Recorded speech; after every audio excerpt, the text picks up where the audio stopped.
కాలభైరవుడి వృత్తాంతం గురించి కాశీఖండంలో ఎంత గొప్పగా చెప్తారంటే, మనిషి తట్టుకోలేని కష్టాలలో అత్యంత భయంకరమైనటువంటి కష్టం కారాగారవాసం. కారాగారవాసం అంతటి భయంకరమైన కష్టాన్ని ఎదుర్కోవలసి వచ్చినప్పుడు కూడా కాలభైరవ చరిత్ర చదివినా, కాలభైరవాష్టకం చదివినా, కాలభైరవోపాసనం చేసినా వాళ్ళు రక్షింపబడతారు అంటుంది శాస్త్రం. అంత అద్భుతమైనటువంటి మూర్తి ఆ కాలభైరవుడు. సాక్షాత్ పరమేశ్వరుడే కాలభైరవుడిగా ఆవిర్భవించాడు ఒకానొకప్పుడు. కాలభైరవావతారంలో ఆయన లోకానికి కొన్ని మర్యాదలు నేర్పాడు. అందుకే ఒకప్పుడు అందరికీ ఎలా అతిశయం కలుగుతూ ఉంటుందో, గర్వం కలుగుతూ ఉంటుందో, అలా త్రిమూర్తుల యందు కూడా ఇటువంటి పోకడ ఒకటి రజోగుణ సంబంధమైనటువంటి వారి యందు కలుగుతూ ఉంటుంది. సృష్టికర్త అయినటువంటి చతుర్ముఖ బ్రహ్మగారు సహజంగా రజోగుణ తత్వంతో ఉంటాడు, అందుకే ఎరుపు రంగుతో ఉంటాడు. ఆయనకి ఒకప్పుడు ఎందుకో ఒక భావన కలిగింది, ఆయనకి 5 తలలుండి, నాకు 5 తలలు, పరమశివుడికి 5 తలలు, సద్యోజాత అఘోర తత్పురుష వామదేవ ఈశానములని 5 తలలైనవి.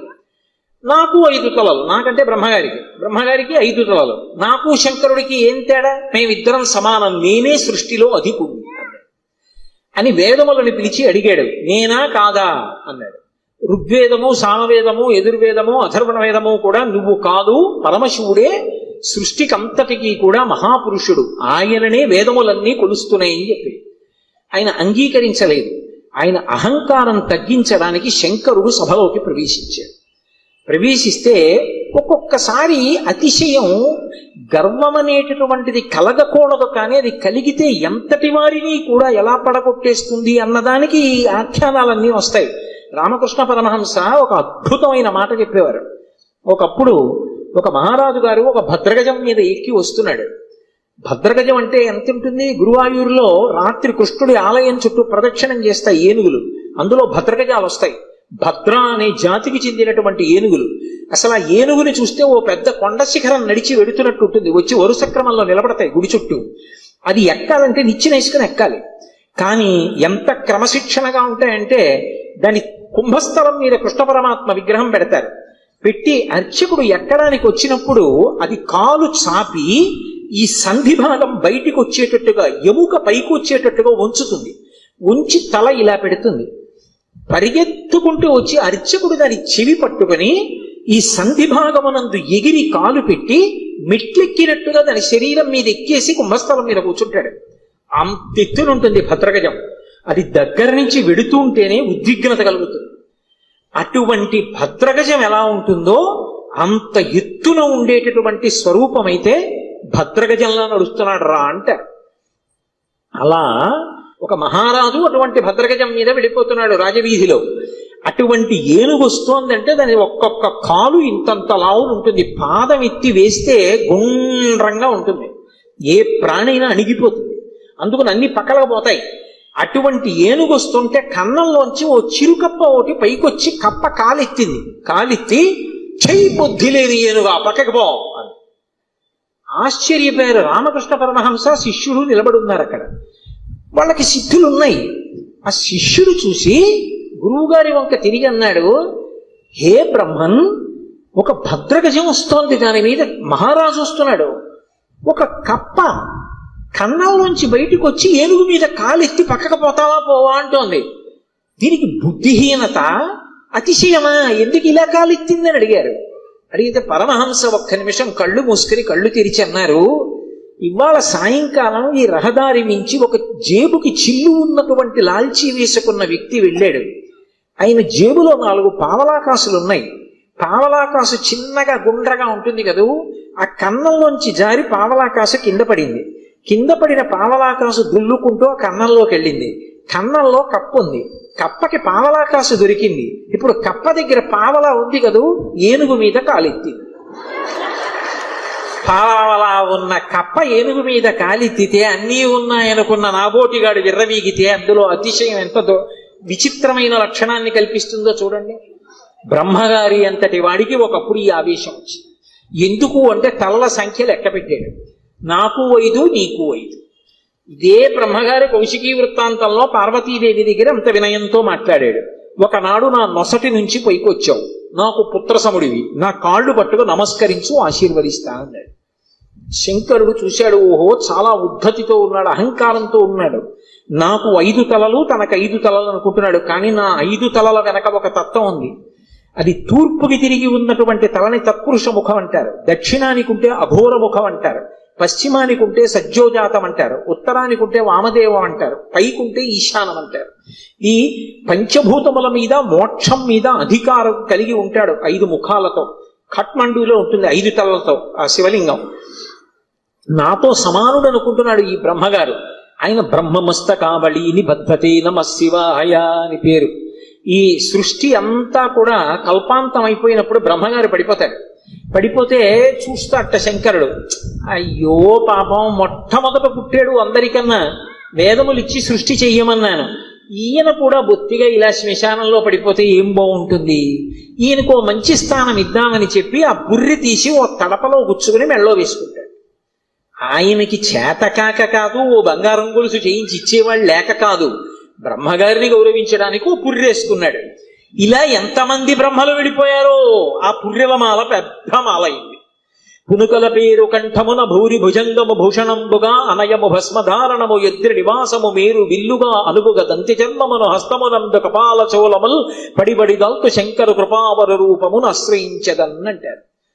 ఇప్పుడు అంతమంది బ్రహ్మల యొక్క పునుకలు ఆయన మెడలో హారంగా ఉంటాయి, అందుకేసుకుంటాడు పుర్రెలమాల. అరే, ఈ బ్రహ్మకి అతిశయం కలిగిందని తనలోంచి ఒక ప్రాణిని ఉత్పన్నం చేశాడు. భృంగి యొక్క అంశ, భృంగి యొక్క అవతారం వచ్చినటువంటి వాడు. ఒక్కసారి పరమశివుని అంశతోటే భైరవుడు ఉత్పన్నమయ్యాడు. ఆ భైరవుడు ముమ్మూర్తుల పరమశివుడు ఎలాగే ఉంటాడో అలాగే ఉంటాడు. ఆయన వస్తూనే ఆ బ్రహ్మగారి యొక్క పైన ఉన్నటువంటి తలకాయని పెద్ద యుద్ధం చేయలేదు, ఇలా గిల్లేశాడంతే. లోకంలో చూడండి మాట అంటారు, అదే అలా గిల్లేస్తున్నాయట్రా అంటారు.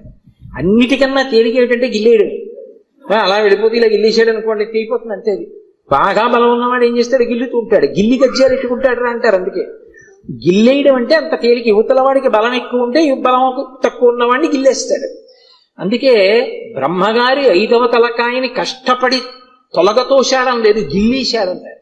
శంకరాచార్యులు వారు సౌందర్యలహరిలో కూడా అలాగే రాశారు, అంత అందంగానూ రచన చేశారు. మృణాళీ మృద్వీనాం తమ భుజలతానాం చతసృణాం చతుర్భిః సౌందర్యం సరసిజ భవస్తౌతి వదనైః నకేభ్యః సంత్రస్సన్ ప్రథమమథనాదందకరిపోః చతుర్ణాం శీర్షాణాం సమమభయ హస్తార్పణధియా అన్నారు. శంకరులకు శంకరులే చెల్లు. అహంకరించాడని కాలభైరవుడు ఓ తలకాయ గిల్లేశాడు.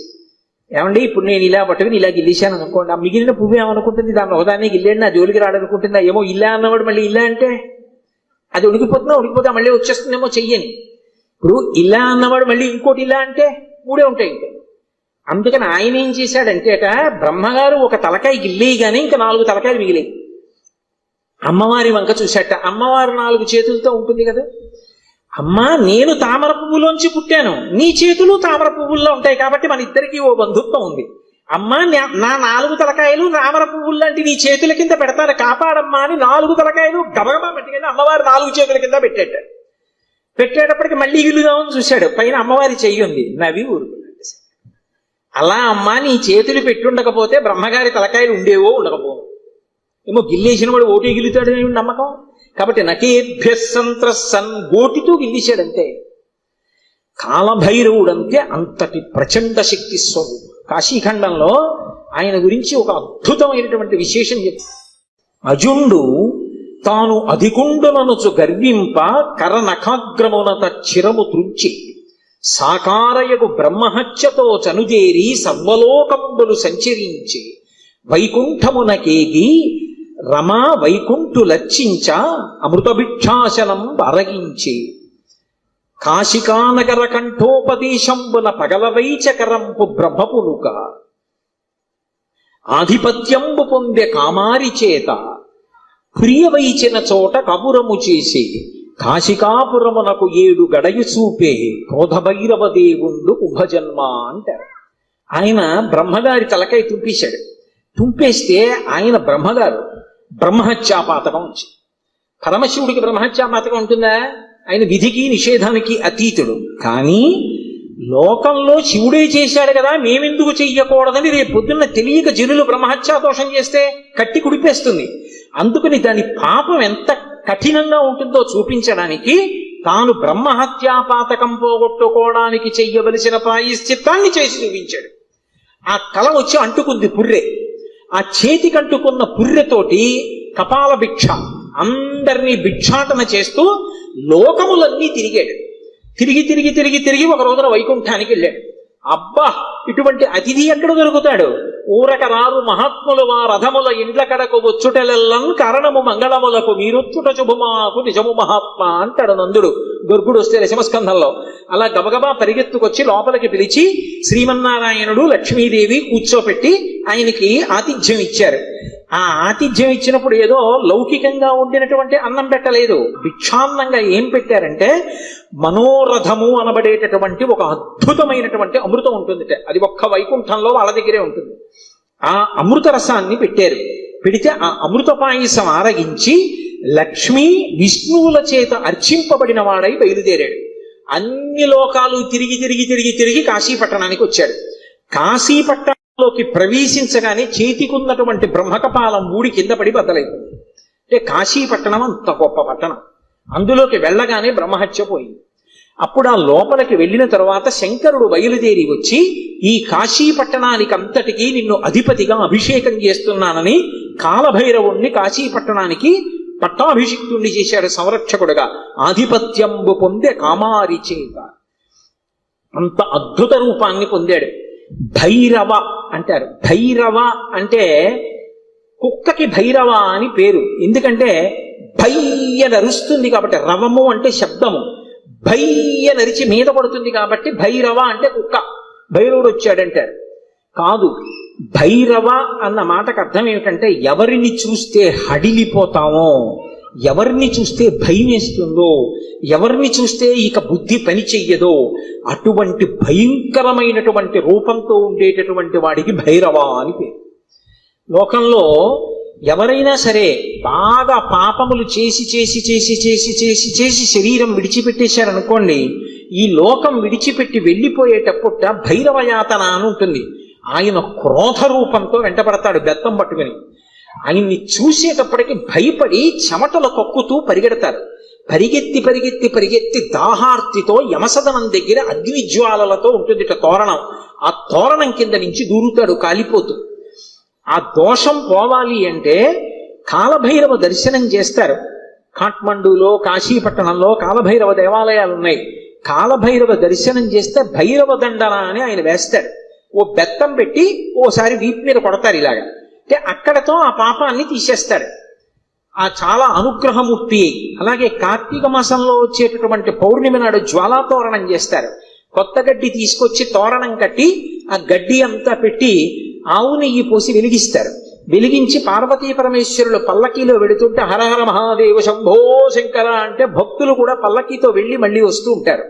ఎందుకు అలా వెళ్ళి వస్తూ ఉంటారు అంటే నరకలోకానికి వెళ్ళి అగ్నితోరణం కింద నుంచి దూరవలసినటువంటి అగత్యాన్ని తీసేసి ఇక్కడే అగ్నితోరణం కింద నీవు అక్కడ చూడక్కర్లేదురా, నేను నీకు అండ ఉంటాను, బెంగ పెట్టుకోకని ఆయన నడిచి ఆయన వెనక మనం నడిస్తే ఇంకా అక్కడ అగ్నితోరణం చూడక్కర్లేదు, తిన్నగా మంచి లోకాలకు వెళ్ళిపోతాడు.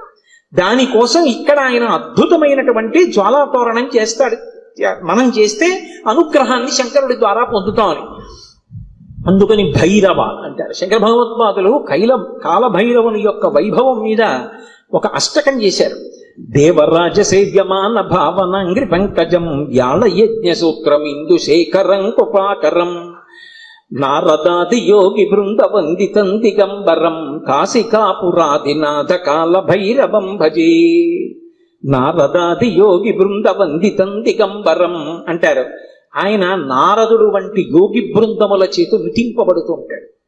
దేవరాజ సేవ్యమాన భావనాంగ్రి పంకజం, భావనాంగ్రి పంకజం.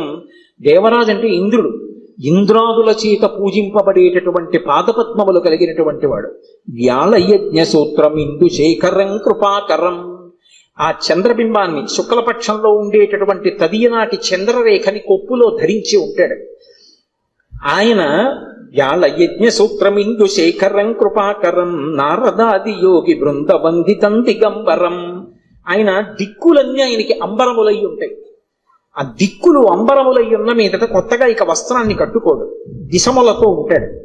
అది ఒకటి. అసలు తెలుసుకోవలసిన రహస్యం వేరే ఉంటుంది. ఎప్పుడైనా మీరు శివాలయంలోకి వెళ్ళినప్పుడు కాలభైరవ దేవాలయానికి వెళితే బట్ట ఉండదు, ఆయన దిగంబరంగా నిలబడి ఉంటాడు. ఎందుకు అలా ఉంటాడు అంటే దానికి ఒక కారణం ఉంది.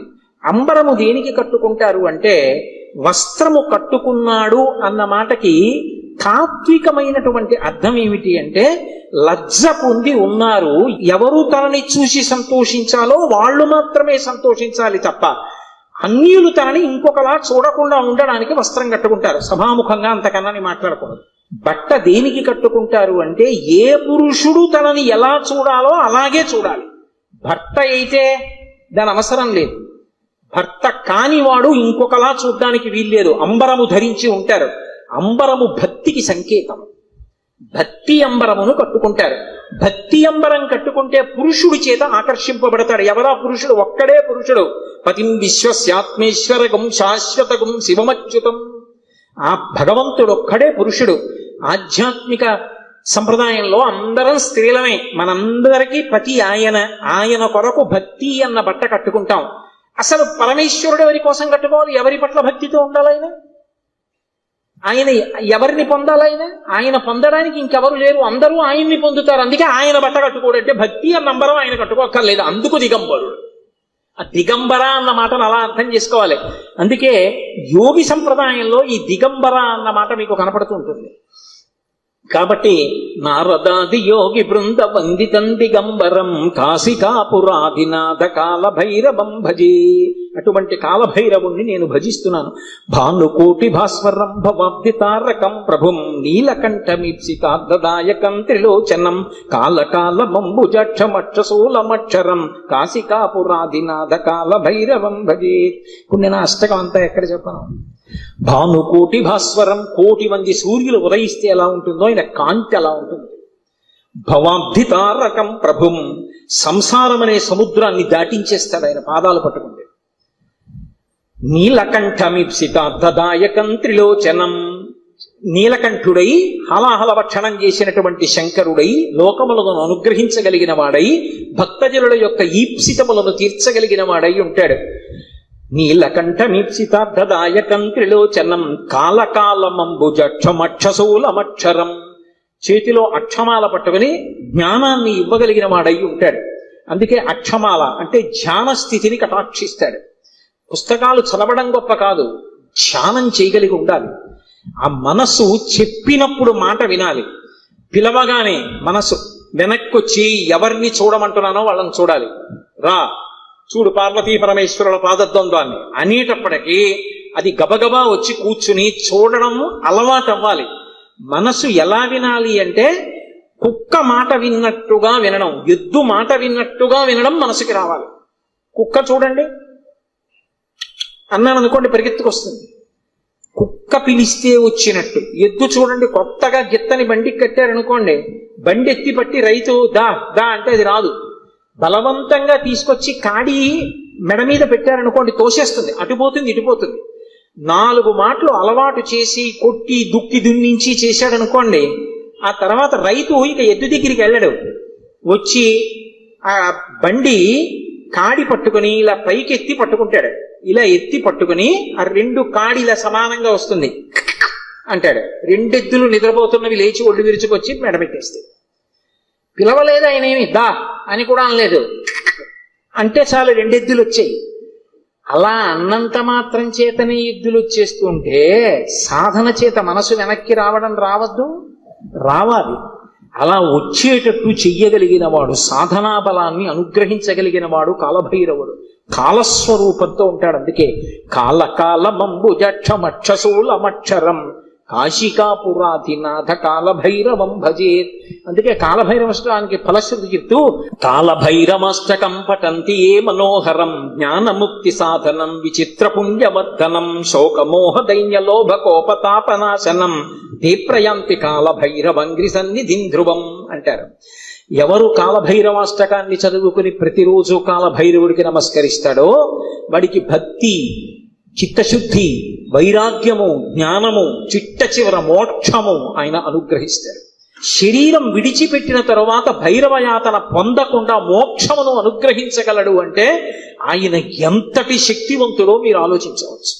కాశికా పట్టణానికి అంతటికీ కూడా అధిపతి అయి ఉంటాడు. అటువంటి మహానుభావుడైనటువంటి కాలభైరవుని యొక్క స్మరణము చాలు, సమస్త పాపములు నశించిపోతాయి. అంత గొప్ప కాలభైరవుడు శివాలయంలో ఈశాన్య దిక్కున నటరాజస్వామి వారి పక్కన విరాజమానుడై ఉంటాడు. అలాగే శంకరుడి పరివారంలో ఎప్పుడూ విడిచిపెట్టనటువంటి వారు సర్పములు ఆయన్ని ఎప్పుడూ విడిచిపెట్టవు. ఏదో అలా అనడమే కానండి, నిజంగా ఆయన పరివారం అద్భుతమైన పరివారం. సాయంకాలం అయ్యేటప్పటికి కవచం పెట్టేస్తారు. కవచం పెట్టారు అంటే ఇలా పాము పట్టి ఉంటుంది, మీరు చూసి ఉంటారు. కొన్ని చోట్ల శివాలయాల్లో శివలింగం మీద పడగ పట్టి ఉంటుంది. ఆ నైమిషారణ్యంలో అయితే ఒక అద్భుతమైనటువంటి శివాలయం ఉంది. ఆ శివాలయం యొక్క పానవట్టం మీద ఒక పాము పడుకుని ఉంటుంది. అది పడుకుని ఉన్నట్టుగా చిత్రీకరింపబడి ఉంటుంది. అద్భుతమైనటువంటి శివాలయం. అవన్నీ మీకు చూపిస్తారు. అక్కడే కొంచెం దూరం వెళితే రుద్రావర్తము అని గోమతి నది లోపల ధర్మరాజు గారు ప్రతిష్ఠ చేశాడు శివలింగాన్ని. సుడి ఏమీ కనపడదు, మీకు నీరు తిరగదు, కానీ ఇలా నీరు వెళ్ళిపోతూ ఉంటుంది. దాని ముందు కానీ వెనక కానీ మీరు మారేడాకేస్తే పైనుంచి తేలి వెళ్ళిపోతుంది. శివలింగం లోపలున్న చోటుకొచ్చి మారేడు దళం వేస్తే నిలువుగా లోపలికి వెళ్ళిపోతుంది. మీరు 100 జామకాయలు, జామ పళ్ళు తీసుకెళ్లి అందులో వేయండి, మీరు ఏమీ అడగకపోతే ఒక్క కాయ పైకి రాదు, నిలువుగా వరుస క్రమంలో లోపలికి వెళ్ళిపోతాయి. స్వామి ప్రసాదం ఇవ్వండి అని పైకి అడిగారు అనుకోండి, అన్ని పళ్ళు లోపలికి వెళ్ళిపోయి ఒక్క పండు పైకి వస్తుంది. భగవంతుని యొక్క అనుగ్రహము తిరుగులేనిది, ఈశ్వరుడు ఉన్నాడు అనడానికి ప్రబలమైనటువంటి సాక్ష్యాలు అవన్నీ. కాబట్టి ఆ పావు అనేటటువంటిది శివలింగం మీద పడగ పట్టి ఉంటుంది, అమ్మవారి యొక్క స్వరూపం. ఆ నాగులు ఎప్పుడూ శంకరుడితో అనుబంధంతో ఉంటాయి. అసలు ఆ పావు దేనికి గుర్తు అంటే కుండలిని శక్తికి ప్రతీక, అమ్మవారికి ప్రతీక.